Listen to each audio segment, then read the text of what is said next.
বিসমিল্লাহির রহমানির রহিম। প্রিয় স্টুডেন্টস, আশা রাখি ভালো আছো। গত ভিডিওতে আমরা ব্যতিচার কাকে বলে, সুসংগত উৎস কাকে বলে, গঠনমূলক ও ধ্বংসাত্মক ব্যতিচার সম্পর্কে একটা ধারণা নিয়ে আসছি। আমরা দেখেছিলাম যে পর্দার উপরে গিয়ে তরঙ্গ দুটো যদি সমদশায় পরিপাতিত হয় তখন গঠনমূলক এবং বিপরীত দশায় পরিপাতিত হলে ধ্বংসাত্মক ব্যতিচার সৃষ্টি হবে। তো আজকে আমরা মূলত এর গাণিতিক সমীকরণটা প্রতিষ্ঠা করব। কার? গঠনমূলক ও ধ্বংসাত্মক ব্যতিচারের গাণিতিক সমীকরণের মাধ্যমে তার শর্তগুলা প্রতিষ্ঠা করব। তারপর আমি চিত্রটা, ভিডিওর সাইজটা, লেন্থটা কমানোর জন্য, কারণ ব্যাপারটা অনেক বড় হয়ে যেতে পারে আমার ধারণা, তাই আমরা ভিডিওর সাইজটাকে কমানোর জন্য কি করলাম, যে আগেই চিত্রটা অঙ্কন করে ফেললাম। আচ্ছা, এখন ধরলাম যে এখানে একরঙা একটা আলোক উৎস, একরঙা ব্যতীত সাদা আলো দ্বারাও ব্যতিচার প্রত্যক্ষ করা যায়, কিন্তু সেই ঘটনাটা আমরা পরে ব্যাখ্যা করব। একরঙা আলোক উৎস এস, একটা চির এর উপর আপতিত হলো। চির থেকে সমান দূরত্বের S1 ও S2 দুটি চির এমন ভাবে স্থাপন করা হলো যেন S1 ও S2 মিলে একটি সমদ্বিবাহু ত্রিভুজ উৎপন্ন হয়। এইবার এইখান থেকে তরঙ্গ মুখগুলো যখন S1 ও S2 থেকে নির্গত হবে তখন তারা সুসংগত উৎসের ন্যায় আচরণ করবে, এবং এই বিষয়টা আমি গত লেকচারে বলে আসছি। S1 থেকে P পরিমাণ যে পথ, এই পথটাকে আমি ধরলাম x, S2 থেকে P সেই পথটা একটু বেশি, x এর চেয়েও একটু বেশি ধরে নিলাম, সেটা কতটুকু বেশি, ডেল্টা x। তাহলে S2P এর মানটা হবে কত, x প্লাস ডেল্টা x। তাহলে এই ডেল্টা এক্সটা হবে কি, পথ পার্থক্য। ঠিক আছে। আচ্ছা, এবার বইগুলোর ভিতরে দুটি তরঙ্গেরই কি হচ্ছে, বিস্তারটা সমান রাখছে। তো আমি একটু অসমান রাখতে চাচ্ছি, কারণ কিছু একটা দুটো অঙ্ক আছে আবার অসমান দ্বারা। এমনিতে প্রতিপাদনের সময় সমান রাখছে, কিন্তু আবার অঙ্ক দিয়ে রাখছে উদাহরণের, আমি দেখলাম আমির হোসেন স্যারের বইয়ে, তা অসমান বিস্তারের, যার ফলে আমিও কি করব, অসমান বিস্তার দিয়ে প্রতিপাদন করার চেষ্টা করব। ফলে হবে কি, বইয়ের সাথে হুবহু আবার গাণিতিক সমীকরণটা নাও মিলতে পারে। ঠিক আছে। আচ্ছা, তাহলে S1 চির থেকে যে আলোক তরঙ্গটা নিঃসৃত হলো তার তরঙ্গের সমীকরণটা আমি এখানে লিখছি। ধরে নিলাম তার তরঙ্গের সমীকরণটা এখানে লিখি, সেটা হচ্ছে y1, এবং y1 ইকুয়াল টু, আমি বিস্তার যেহেতু অসমান রাখবো, আমি ধরে নিলাম বিস্তার হচ্ছে a1, আর আমরা তরঙ্গের সমীকরণ শিখে আসছি কত, sin omega t minus kx, sin omega t minus kx। এই যে মাইনাস চিহ্ন এবং এখানে x, এ দ্বারা বোঝাচ্ছে যে x অক্ষের পজিটিভ অংশের দিকে তরঙ্গটা যাচ্ছে না। আমরা যারা তরঙ্গ চ্যাপ্টারটা পড়ে আসছে এই বিষয়টা তাদের খুব ভালোভাবে ধারণা আছে। এবং কে জিনিসটা কি, তরঙ্গ সংখ্যা। কে সমান তুমি কত জানো, k equal to 2π divided by lambda, এটা তুমি জানো না। আর এই S2 চির থেকে যে তরঙ্গটা নিঃসৃত হচ্ছে তার সমীকরণটা হচ্ছে y2, বিস্তারটাকে ভিন্ন ধরার কারণে সেটাকে ধরলাম কত, a2। বইগুলোতে a1 আর a2 একই জিনিস ধরে রাখছে, সাইন আবার অঙ্ক দিয়ে রাখছে ভিন্ন, ওমেগা টি। আচ্ছা, এবার আসো মাইনাস কে এক্স। এইখানে এক্সটা শুধুমাত্র, এখানে এক্স হচ্ছে তোমার S1P এর সমান পথ, কিন্তু S2P যে পথটা গেছে সেটা কিন্তু S1P এর চেয়ে বড়, যার ফলে এক্স তো থাকবেই, আর একটু বেশি পথ অতিক্রম করছে, সেটা কতটুকু, ডেল্টা এক্স। তাহলে সেটাকে আমরা এইভাবে দিয়ে দিলাম, এক্স প্লাস ডেল্টা এক্স। কে এর সাথে আমি এগুলো গুণ করে দিই, কে এর সাথে গুণ করে দিলে কত আসবে, a2 সাইন, এবার ওমেগা টি মাইনাস কত আসলো, কে এক্স মাইনাস কে ডেল্টা এক্স। ঠিক আছে, কে ডেল্টা এক্স। আচ্ছা, এখন আসো এই যে কে ডেল্টা এক্স, ডেল্টা এক্সটা কি পথ পার্থক্য না? কার পথ পার্থক্য? এই যে এক নম্বর তরঙ্গ, y1 তরঙ্গ এবং y2 যে দুটি সমীকরণ, এই দুটি সমীকরণের মধ্যে ডিফারেন্সটা মূলত করে দিয়েছে কে, ডেল্টা এক্সটা। সো এটাই হচ্ছে পথের মধ্যে পার্থক্য না। এখান থেকে এনে লম্ব টান দিলে এই পথের পার্থক্যটা বের করা যেতে পারে, যদিও আমি ওই পদ্ধতিতে এখন যাচ্ছি না। আচ্ছা, তাহলে এই ডেল্টা এক্সটা হচ্ছে পথ পার্থক্য। আচ্ছা, এই কে সমান কত, কে সমান হচ্ছে 2π বাই ল্যামডা। তো পথ পার্থক্য, দশা পার্থক্যের মধ্যে তুমি একটা ঐতিহাসিক সমীকরণ জানো। ঠিক আছে, দশা পার্থক্য equal to 2π by lambda, 2π by lambda into পথ পার্থক্য ডেল্টা এক্স। কিন্তু 2π বাই ল্যামডা ইকুয়াল টু কত, কে। তাহলে কে মানটা এখানে বসায় দাও, আর এখানে কত আছে, ডেল্টা এক্স। তাহলে এ কে ডেল্টা এক্স, এ কে ডেল্টা এক্স সমান মূলত কত, 5। তাহলে এই সমীকরণের এ কে ডেল্টা এক্স এর পরিবর্তে তুমি কত লিখতে পারো, 5 বা দশা পার্থক্য। তাহলে y2 ইকুয়াল টু তুমি কত লিখে ফেললা, a2 সাইন ব্র্যাকেট দিয়ে রাখলাম, তারপরেও omega t minus k x, এটাকে ব্র্যাকেট বন্দি করে এটাকে ফাই। তো এবার 2 নম্বর সমীকরণ, পদ পার্থক্য না থেকে আমরা চলে গেলাম কোথায়, দশা পার্থক্য দিয়ে সমীকরণটাকে বোঝার চেষ্টা করব। ঠিক আছে, তো এবার এখান থেকে একটি তরঙ্গ, এখান থেকে একটি তরঙ্গ, দুটি তরঙ্গ কোথায় গিয়ে মিলিত হলো, পি বিন্দুতে।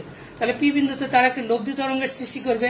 এই লব্ধি তরঙ্গের সমীকরণটা আমরা মনে করলাম ওয়াই, এবং তরঙ্গের উপরিপাতন নীতিতে আমরা শিখছি কি ভেক্টর সমষ্টির সমান।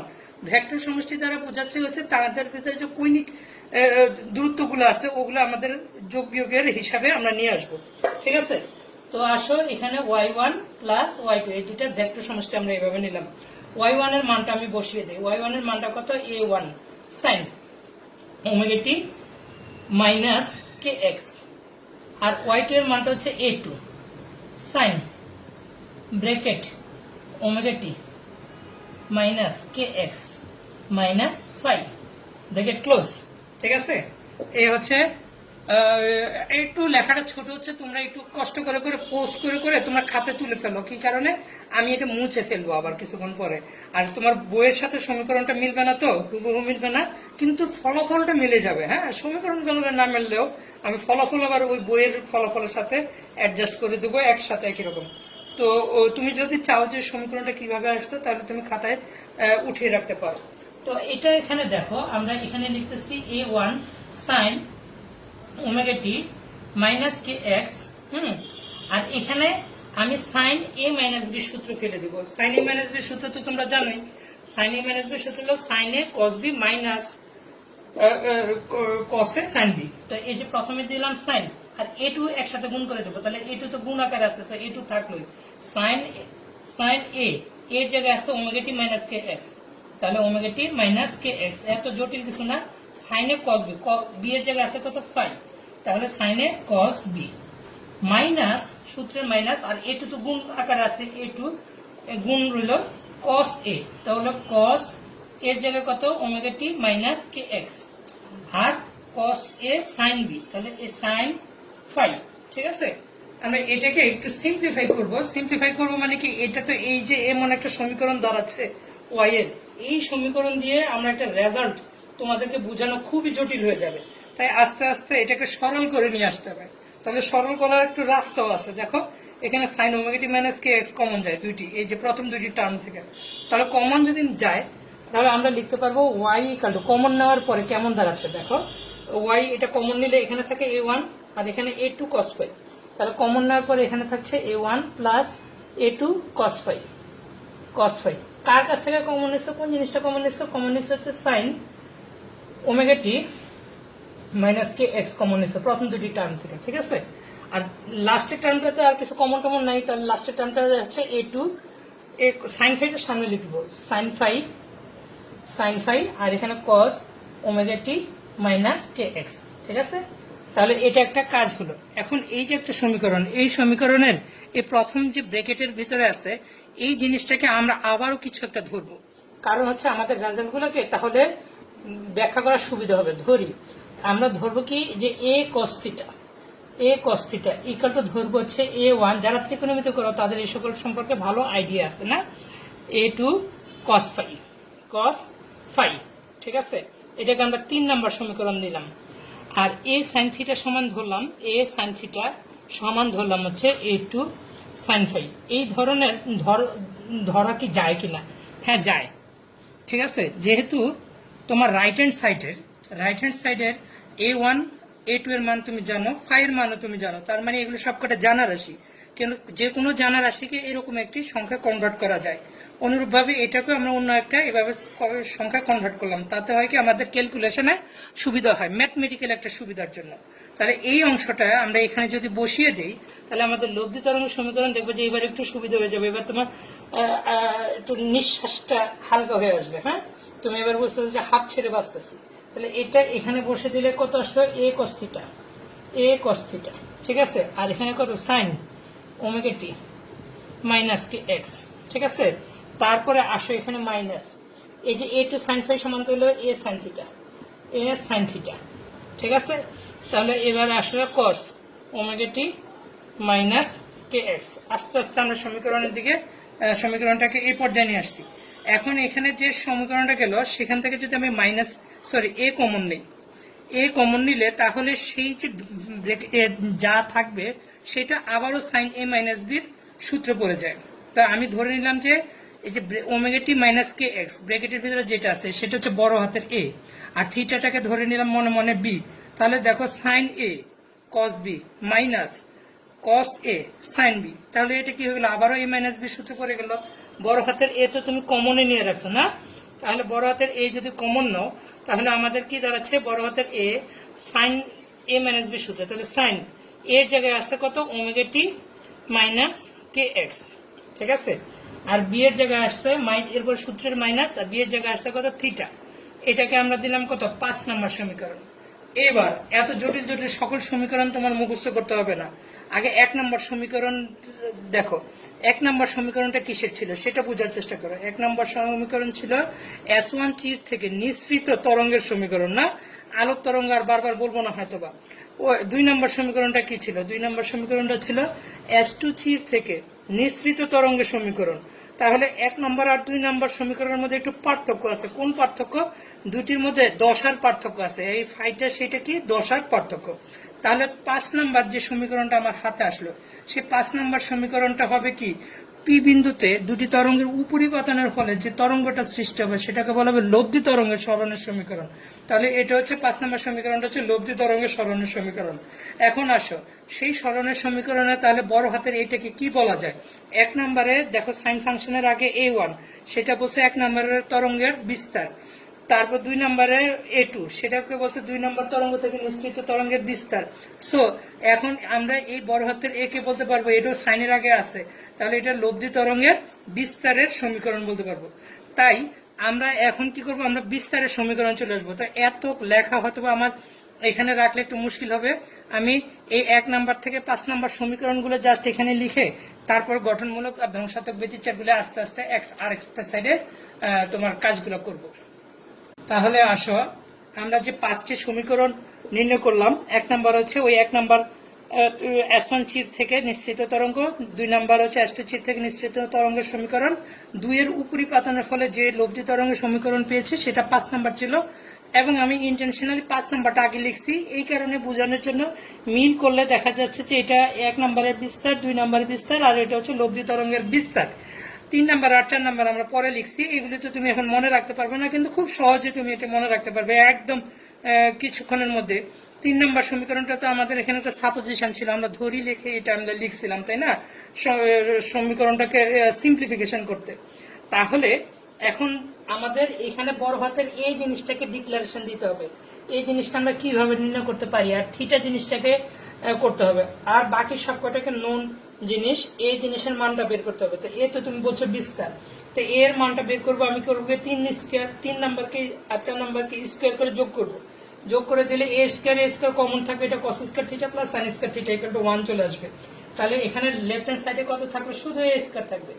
রাইট হ্যান্ড সাইডে দেখো এটা a প্লাস বি হোল স্কয়ারের সূত্র হবে। তাহলে a স্কয়ার, এই যে a1 square plus a plus b whole স্কয়ারের সূত্র হচ্ছে a স্কয়ার প্লাস 2ab। তাহলে এখানে 2a1 a2 cos phi plus a2 B এর জায়গায় আসতেছে কত a2 square cos square phi, আর 4 নম্বরে তবে স্কয়ার করে যোগ করছে, তো 4 নম্বরে কত থাকবে? এখানে থাকবে a square sin square phi, তো সেখান থেকে a2 square sin square phi, তো সেখান থেকে আবার a2 square sin square phi, a2 square common নিয়ে নিলে a2 স্কয়ার কমন নিয়ে নিলে তাহলে কি হয়ে যাবে? ওই আবারও cos square phi plus sin square phi থাকবে এবং সেটা আবারও 1 হয়ে যাবে, তাই না? এই জিনিসটা হয়ে গেল এটা। আমরা যদি a1 a2 কে আমরা সামনে লিখি তাহলে কেমন চলে আসবে? a1 স্কয়ার প্লাস, তোমার পরে আসা কোনো কিছুর সাথে এটা মিলে যাচ্ছে না, ফার্স্ট ইয়ারে থাকতে ভেক্টর চ্যাপ্টারে এই ধরনের একটা সূত্র শিখছিলা, তাই তো? সেই সূত্রটাকে তোমরা বলছো কি সামান্তরিকের সূত্র। তাহলে সেই সামান্তরিকের সূত্রের সাহায্যে এটা মিলে গেল না? যদি মিলেই যায় তাহলে তুমি এটা সামান্তরিক আগে অঙ্কন করে রাখো না, এইভাবে সামান্তরিক অঙ্কন করে রাখো। সামান্তরিকটা অঙ্কন করে, তাহলে কেন অঙ্কন করছি? যে এই যে এ বরাবর তুমি a1টাকে অঙ্কন করো, a2টাকে a বরাবর দাও, তারপর উহাদের মধ্যবর্তী কোণ কত? ফাইটা এইভাবে দাও। দেওয়ার পরে এই যে দেখো এখান থেকে এখানে ডট ডট ডট দিয়ে আমি যদি দেখাচ্ছি, এটা হচ্ছে তাদের লব্ধি বড় হাতের এ দাও, তাহলে দেখো তো এটা সামান্তরিকের সূত্রের সাথে মিলে গেল না ফার্স্ট ইয়ারে থাকতে। তাহলে ওই যে সামান্তরিকের সূত্র, যদিও বিস্তার গুলাকে সরাসরি ভেক্টর রাশি হিসাবে বলা যায় না, সরণকে ভেক্টর রাশি বলা যাবে। বিস্তার হচ্ছে সরণের সর্বোচ্চ মান মডুলাস, তো এটাকে আমরা সম্পূর্ণরূপে ভেক্টর ওইভাবে বলতে পারবো না, কিন্তু ইন্টেনশনালি তাকে ভেক্টর ফরম্যাটে এভাবে সাজিয়ে রাখলাম। ভেক্টর ফরম্যাটে সাজালে হলো কি যে তুমি আর ভুলবা না। এতক্ষণ হয়তো তোমার কাছে জটিল জটিল মনে হয়েছে, কিন্তু এখন এই যে A1 A2 এভাবে দিয়ে যে লব্ধির বিস্তার এভাবে পেয়ে গেছো, তাতে আর তুমি ভুলবা না। তাতে কোন জিনিসটা কেমন বোঝা যাচ্ছে? A1টা কি? A1টা হচ্ছে প্রথম তরঙ্গের যে বিস্তারটা আছে সেটা। A2টা কি? A2টা হচ্ছে দ্বিতীয় তরঙ্গের যে বিস্তারটা আছে সেটা। বড় হাতের এটা কি? এই দুটি তরঙ্গ মিলে যে লব্ধি বিস্তারটা পাওয়া গেছে সেটা। ফাইটা কি? ফাই হচ্ছে প্রথম আর দ্বিতীয় তরঙ্গের বিস্তারের মধ্যে কৌণিক ব্যবধান, যাকে আমরা কি বলে আসছি? দশা পার্থক্য। তাহলে ফাই হচ্ছে দশা পার্থক্য না? এই ধরনের একটি অঙ্ক আমি রোশনের বইয়ের উদাহরণের ভিতরে আছে বিধায় আমরা এইভাবে প্রমাণটা করেছি, কিন্তু ওনাদের থিওরিতে আবার এই ইয়াটা প্রতিষ্ঠা করে নাই, সমীকরণ প্রতিষ্ঠা করে নাই, কিন্তু অঙ্ক দিয়ে রাখছে। তাহলে ফাইটা হচ্ছে দশা পার্থক্য, খেয়াল যাতে থাকে। আচ্ছা, এবার তোমাদের তো খেয়াল আছে যে এই যে যদি এটা হয়, এটা যদি হয় থিটা, এটা আমি দেখো এখানে আমরা করব, আমরা যদি 4 নম্বর সমীকরণকে 3 নম্বর দ্বারা ভাগ দিই, তাহলে 4 নম্বরটা উপরে tan থিটা হয়ে যাবে, তাই না? tan থিটা হয়ে গিয়ে কত আসবে? অটোমেটিকে চলে আসবে a2 sin phi। তাহলে a2 sin phi, a2 sin phi, আর এখানে থাকতেছে a1 plus a2 cos phi। ওই দেখো তো সামান্তরিকের সূত্র মতোই তো তুমি দেখো, ওই যে সামান্তরিকের সূত্রে যে আমরা দিক নির্ণয় করছি সেটা তো এটাই। তোমার এখানে ছিল p প্লাস কিউ, আর এখানে cos phi, আর এখানে ছিল q sin phi। তো এই যে p ভেক্টরের সাথে থিটাটা কার সাথে আছে? p ভেক্টরের সাথে। তাহলে তুমি এখন এই থিটা সম্পর্কে কি বলতে চাও? এই থিটা হচ্ছে প্রথম যে তরঙ্গটা আছে, এই তরঙ্গের বিস্তারের যে দিক আছে সেই তার দিকের সাথে লব্ধি যে তরঙ্গটা পাওয়া গেছে তার বিস্তারের অন্তর্ভুক্ত কোণ। থিটাটা কি জিনিস? এই যেখানে প্রথম তরঙ্গের বিস্তারের দিকের সাথে লব্ধি তরঙ্গের বিস্তারের অন্তর্ভুক্ত কোণ। যদিও আমাদের থিটা দিয়ে একটি অঙ্ক হয়তোবা নাই, থাকার কথাও না, থাকার উচিত না, থাকবেও না, কিন্তু আমরা ইন্টেনশনালি এভাবে তৈরি করে রাখলাম, যদি কোনো সময় চলে আসে তাহলে আমাদের আর এটা ভুল হবে না। ঠিক আছে? আমরা চাই যে আমাদের কোনো পড়ায় কোনো যেন ভুল না থাকে, বুঝতে পারায় কোনো ভুল না থাকে, আমাদের সবকিছু আমরা জ্ঞানটা নিয়ে বসে থাকতে চাই। ঠিক আছে? আচ্ছা, ধন্যবাদ। আচ্ছা, এখন আমরা যেটা দেখতে চাই যে আমরা তো আসলে বিস্তারকে আমি তো চোখে দেখি না, আমি দেখবো যে আলোক তীব্রতা। তো এখন এই অবস্থায় আমি তীব্রতাটা কেমন হয়, তীব্রতার ব্যাপারটা কেমন হয় সেটা দেখতে চাই। তীব্রতার সমীকরণ তো তুমি জানো, হচ্ছে 2π² a square f square rho v. V হচ্ছে তরঙ্গের বেগ, এগুলো তো কনস্ট্যান্টই থাকবে, লব্ধি তরঙ্গেরও যা, মূল তরঙ্গগুলোরও তা। রো সবার এটা, শুধু চেঞ্জ হয়ে যাচ্ছে কোনটা? বিস্তার। তাহলে আমরা বলতে পারবো I is proportional to a square, সমানুপাতিক চিহ্ন উঠিয়ে দিলে কত আসবে? k গুণন a স্কয়ার। এখন আমি যেটা বলি সেটা হচ্ছে, দেখো যে মূল তরঙ্গের ক্ষেত্রে অর্থাৎ এই y1 তরঙ্গের ক্ষেত্রে যখন বিস্তারের মান a1, তখন k এর মান যা থাকবে এটার ক্ষেত্রে k এর মান একই থাকবে, এটার ক্ষেত্রে একই থাকবে। শুধু এখানে তো চেঞ্জ হচ্ছে এর মান, এখানে তো তোমার মাধ্যমের ঘনত্ব চেঞ্জ হয় নাই, তরঙ্গের বেগ চেঞ্জ হয় নাই, তারপরে কি হচ্ছে? পাই তো ধ্রুবকই। তাহলে শুধুমাত্র চেঞ্জ হচ্ছে কোন জিনিসটা? এ, বিস্তারের চেঞ্জ হচ্ছে। তাহলে ধ্রুবক সবার জন্য সেম থাকবে। যদি সবার জন্য সেম থাকে তাহলে a স্কয়ার, এই যে এটাকে যদি আমি ভাগ দিই তাহলে I ডিভাইডেড বাই এখানে কত চলে আসবে? k। বুঝতে পারছো ব্যাপারটা? তাহলে দেখে তো এইখানে দেখো, এই যে ভাগের পরে কে এটা লিখবো না, এখানে a স্কয়ার কে আমি কি লিখবো? I, শুধু I ডিভাইডেড বাই যে কে আসছে সেটা লিখলাম না। তাহলে a স্কয়ারটা কি হচ্ছে? বিস্তারের বর্গ, আর আইটা কি? লব্ধি কি জিনিস? তীব্রতা, আলোক তীব্রতা। তাহলে I1 হচ্ছে আপাতিত আলোক তীব্রতা, তাহলে I2 এটা প্লাস 2, এখানে কিন্তু স্কয়ার নাই, ফলে এটার উপরে এবার রুট চিহ্ন হয়ে যাবে। রুটটা কার উপরে? I1 এর উপরেও আসবে, I2 এর উপরে আসবে, cos phi। ঠিক আছে? তাহলে সর্বশেষ যে দুটি সমীকরণ আমরা পেয়েছি তা আমরা এখানে লিখে রাখলাম, আর চিত্রটা একটু রিফর্ম করে নিলাম। ঠিক আছে? রিফর্ম করে তো বলতে যে একটু রশ্মিগুলোতে তরঙ্গর মতো করে দেখানো হলো, আর উজ্জ্বল আর অন্ধকার ডোরাগুলোকে আলাদাভাবে বা পর্টিকুলারকে সুন্দর করে দেখানো হলো যে এটা উজ্জ্বল ও অন্ধকার ডোরা। ঠিক আছে, তো আসো আমরা এখন দেখতে চাই যে গঠনমূলক ব্যতিচার আমরা কখন পাবো, তাই না? তাহলে গঠনমূলক ব্যতিচারের শর্ত, গঠনমূলক গঠনমূলক মূলক ব্যতিচারের শর্ত।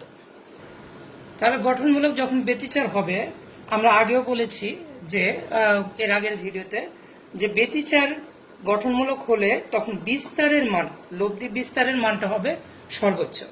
আর লব্ধি বিস্তারের সর্বোচ্চ মানটা এখানে এই সমীকরণের দিকে তাকাও, ডিপেন্ড করছে কস ফাংশনের উপরে, তাই না? A1 A2 তো আপাতিত তরঙ্গের বিস্তার, এই দুটি তো আর চেঞ্জ করা যাচ্ছে না। তাহলে কার উপর ডিপেন্ড করে? বিভিন্ন অবস্থানে কস ফাংশনের মান বা ফাই এর মানের উপরে। তাহলে কস ফাংশনের সর্বোচ্চ মান হলে এ এর সর্বোচ্চ মান পাওয়া যাবে। তাহলে কস ফাংশনের সর্বোচ্চ মান কত? 1 বসালে এটা a প্লাস বি হোল স্কয়ারের সূত্র চলে আসে। তাহলে এটাকে বর্গমূল করে নিলে তাহলে বড় হাতের এ এর সর্বোচ্চ মান আমরা পাবো। তখন আসে, আমরা এটা ভেক্টর চ্যাপ্টারে ভালোভাবে পড়ছি, এ ম্যাক্সিমাম মানে হচ্ছে লব্ধি বিস্তারের সর্বোচ্চ মানটা, এই দুইটা a প্লাস বি হোল স্কয়ারের সূত্র চলে আসে। যখন cos ফাংশনের মানটা 1 আসবে তখন কেমন আসবে? a প্লাস বি হোল স্কয়ারের সূত্র, এবং এটাকে বর্গমূল করলে a প্লাস বি হোল স্কয়ারের সূত্র বর্গমূল a1 প্লাস a2, বা ভেক্টরের ক্ষেত্রে তোমরা শিখে আসছিলে r max equal to p plus q। দুটি ভেক্টরের লব্ধির সর্বোচ্চ মান হবে ভেক্টর দ্বয়ের সমষ্টির সমান। যদিও আমি বলছি বারবার যে বিস্তারটা আসলে ভেক্টর হিসেবে ওইভাবে দেওয়া ঠিক না, কিন্তু আমরা ইন্টেনশনালি এখানে ভেক্টর দিচ্ছি কি কারণে? তাতে আমাদের মনে রাখার সুবিধা হচ্ছে। আর ঠিক অনুরূপভাবে এইখানে আমরা কি পাচ্ছি, সেটা হচ্ছে তীব্রতা।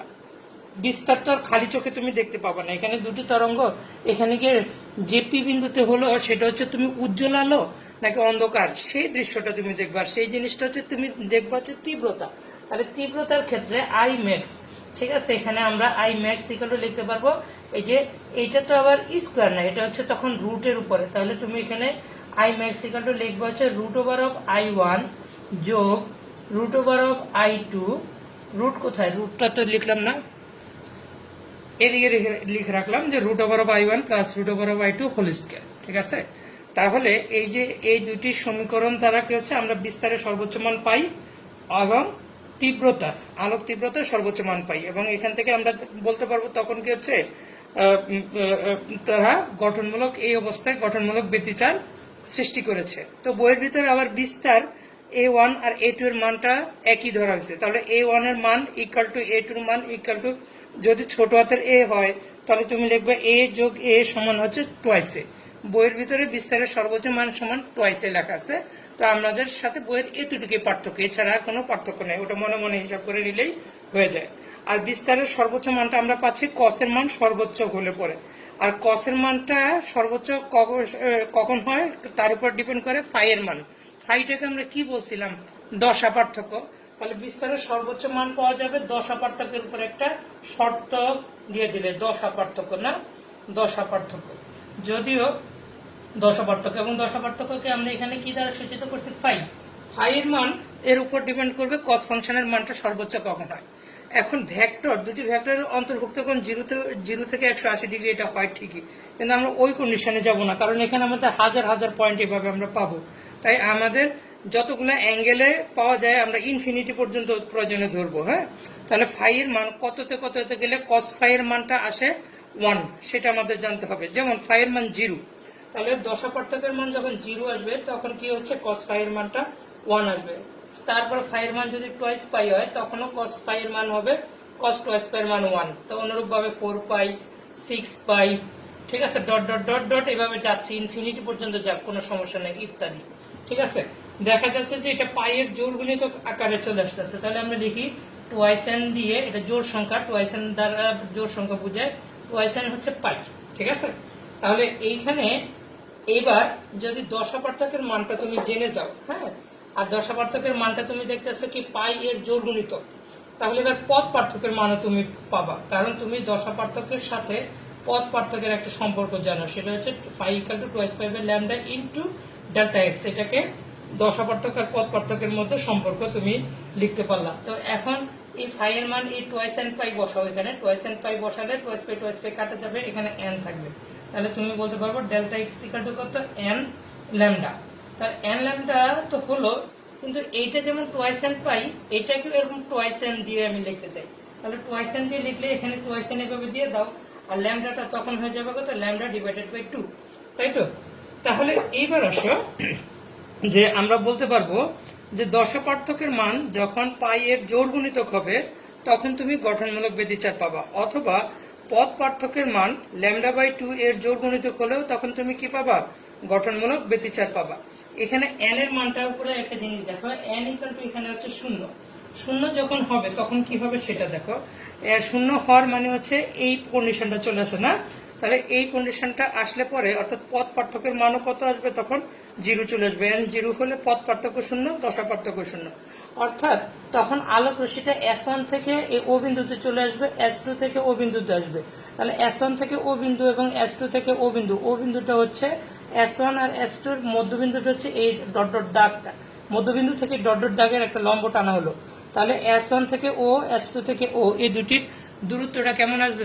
সেম আসবে। সেম যখন আসবে তখন কি হবে যে তো তখন হবে S1O এবং S2O দুইটা পরস্পর সমান হয়ে যাবে, অর্থাৎ পদ পার্থক্যের মান 0 হলেও কি হচ্ছে তোমার কি হচ্ছে গঠনমূলক ব্যতিচার হয়, এবং এটাই হচ্ছে তখন সেন্ট্রালে অবস্থান করতেছে। এই ধরনের যে উজ্জ্বল বিন্দুটা পাওয়া যায় তখন এটাকে বলে কেন্দ্রীয় উজ্জ্বল পট্টি বা কেন্দ্রীয় উজ্জ্বল ডোরা। কোনো কোনো বইয়ের ভিতরে কেন্দ্রীয় উজ্জ্বল বিন্দুও লেখা আছে। সো n ইকুয়াল টু 0 হলে তুমি কি পাবা?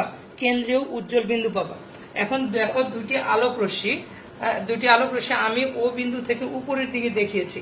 এমনও তো হতে পারে যে আচ্ছা ও বিন্দু থেকে উপরের দিকে দেখিয়েছি, এইভাবে আসলে কি হচ্ছে n ইকুয়াল টু 0, এটা বসে না।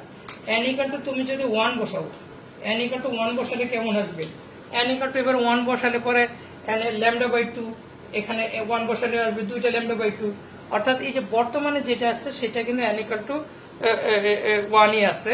তো এইভাবে আসতে আসতে n ইকুয়াল টু 1, অর্থাৎ কেন্দ্রীয় উজ্জ্বল বিন্দু থেকে পরবর্তী প্রথম উজ্জ্বল বিন্দু বা উজ্জ্বল ডোরার জন্য চলে আসবে n ইকুয়াল টু 1।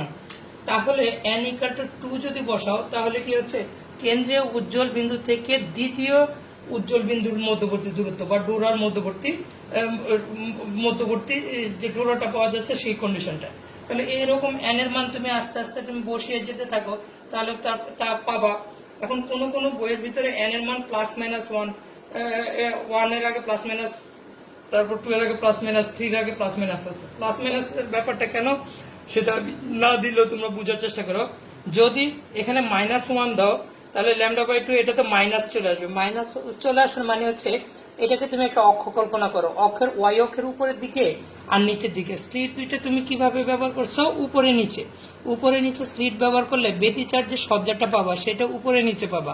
স্লিট যদি তোমার হাতের ডান সাইড এবং বাম সাইড এভাবে করো তাহলে এক অক্ষ বরাবর তোমার হাতের বাম থেকে ডানে তুমি ব্যতিচার সজ্জা পাবা। এভাবে যদি উপরে নিচে করো তাহলে উপরে নিচে এভাবে ব্যতিচার সজ্জা পাবা। এখন এটা যদি সেন্ট্রাল পয়েন্ট হয় তাহলে এর নিচের দিকে তো তোমার গঠনমূলক ব্যতিচার আছে, এখানে আছে। তাহলে এই -1 এর জন্য আসবে এইটা, তারপরে -2 এর জন্য আসবে এভাবে ধীরে ধীরে নামতে থাকবে। তাহলে এত জটিলতা হয়তো আমি করি নাই, কিন্তু তুমি এটা স্মরণ রাখবা, কারণ অঙ্কের ক্ষেত্রে এগুলি আবার কাজে লাগে, তাই তো? তাহলে আমরা একটা সহজ জিনিস শিখে ফেললাম যে যদি আমি পাই এর ক্ষেত্রে বলি তাহলে কি হচ্ছে, পাই এর ক্ষেত্রে হচ্ছে তোমার পাই এর জোড় গুণিতক, অর্থাৎ দশা পার্থক্যের ক্ষেত্রে পাই এর জোড় গুণিতক হবে গঠনমূলক ব্যতিচার। আর পদ পার্থক্যের ক্ষেত্রে কেমন আসবে? ল্যামডা বাই 2 এর জোড় গুণিতক হলে গঠনমূলক ব্যতিচার। তাহলে সংক্ষেপে এই কথাটা এখানে লিখে রাখি যে সুতরাং আমরা বলতে পারবো যে দশা পার্থক্যের মান পাই এর জোড় গুণিতক। এই যে জোড় গুণিতক শব্দটাকে ইচ্ছা করে দিয়ে দিছি তাতে আমাদের মনে থাকবে ভালোভাবে। অথবা আমি যদি পদ পার্থক্য দিয়ে হিসাবটা করি, আমরা দুইটা হিসাবে করতে পারি, দশা পার্থক্য অথবা পদ পার্থক্য। পদ পার্থক্যের মান যদি ল্যামডা বাই 2 এর জোড় গুণিতক হয় তখন গঠনমূলক ব্যতিচার হবে।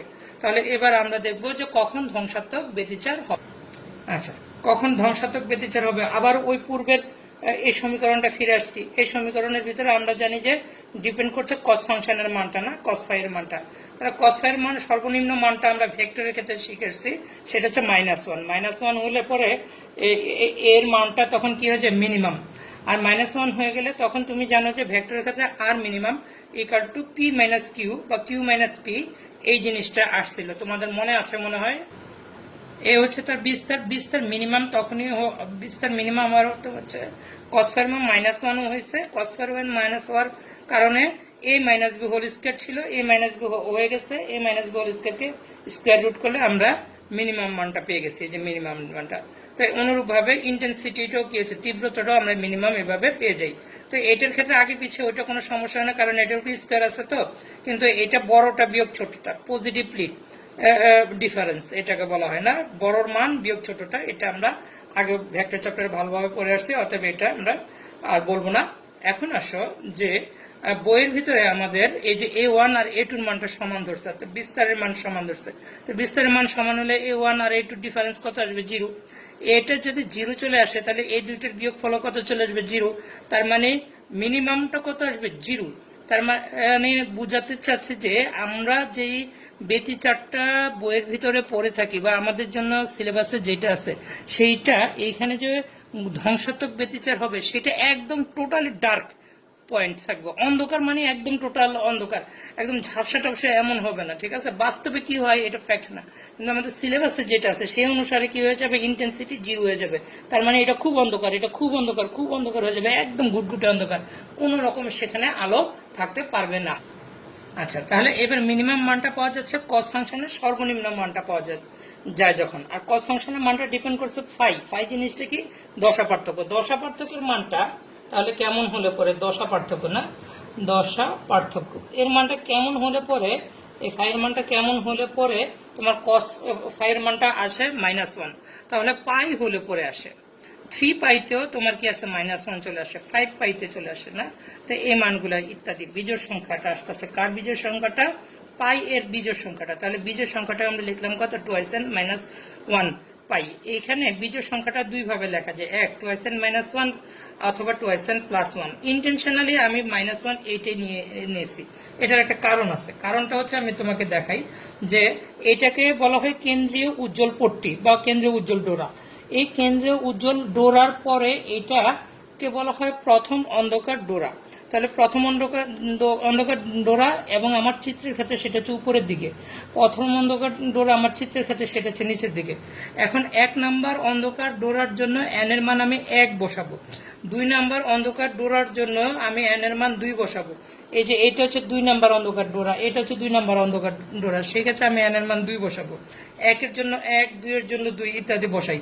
1 এর জন্য 1 বসালে বিজোড় সংখ্যা একটাই পাওয়া যায়, দেখো 2 একে 2 বিয়োগ করলে একটা পাই, 2 বসালে 3টা পাই, অর্থাৎ দ্বিতীয় বিজোড় সংখ্যা। 3 বসালে 5 পাই, মানে তৃতীয় বিজোড় সংখ্যা। 4 বসালে 7 পাই, মানে চতুর্থ বিজোড় সংখ্যা। কয় নাম্বার বিজোড় সংখ্যা? অবস্থানগুলি, পয়েন্টের অবস্থানগুলি খুব ক্লিয়ারলি জানতে পারি। আর যদি আমি বিজোড় সংখ্যা হিসাবে বইয়ে যেটা দেখানো হয়েছে 2n + 1 এটা দেখাই, তাহলে মনে মনে হিসাবটা খুব সূক্ষ্মভাবে রাখতে হবে। প্রথম বিজোড় সংখ্যা হচ্ছে 1, তো 1 এর জন্য তোমার n এর মান এখানে কত বসাতে হবে? 0। 2 এর জন্য তোমার দ্বিতীয় বিজোড় সংখ্যা হচ্ছে 3, 3 এর জন্য এখানে কত বসাতে হবে? 1, মানে 1 এর জন্য বসাতে হচ্ছে 0, 2 এর জন্য বসাতে, 3 এর জন্য বসাতে হবে 1। এই একটা ভেজাল আছে, তো সেই কারণে বইয়ে যেভাবে বিজোড় সংখ্যাটা লিখছি আমি সেভাবে না লিখে 2n - 1 এটা ইন্টেনশনালি এভাবে লিখছি, এবং এইভাবে তুমিও লিখবা, তাহলে আর ভুল হওয়ার কোনো সম্ভাবনা থাকলো না। তাহলে তুমি দেখলে কি দশা পার্থক্যের মান পাই এর জোড় গুণিতক হলে পরে তোমার ধ্বংসাত্মক ব্যতিচার তৈরি হয়। তাহলে পথ পার্থক্য পূর্বের মতো এখানে বসিয়ে দাও, এই যে এখানে দশা পার্থক্য হলো 2π/λ, এখানে বসাই দিলে এখানে 2n - 1 পাই এই জায়গাটা বসাই দিলে সব কাটাকাটি গেলে তখন পথ পার্থক্য দিয়ে তুমি কি লিখবা? তাহলে ওইভাবেই আমরা পথ পার্থক্যের মানটা পাই λ/2 এর কেমন আসবে? বিজোড় গুণিতক। তাহলে আমরা ফাইনালি সামারি কি বলতে পারি?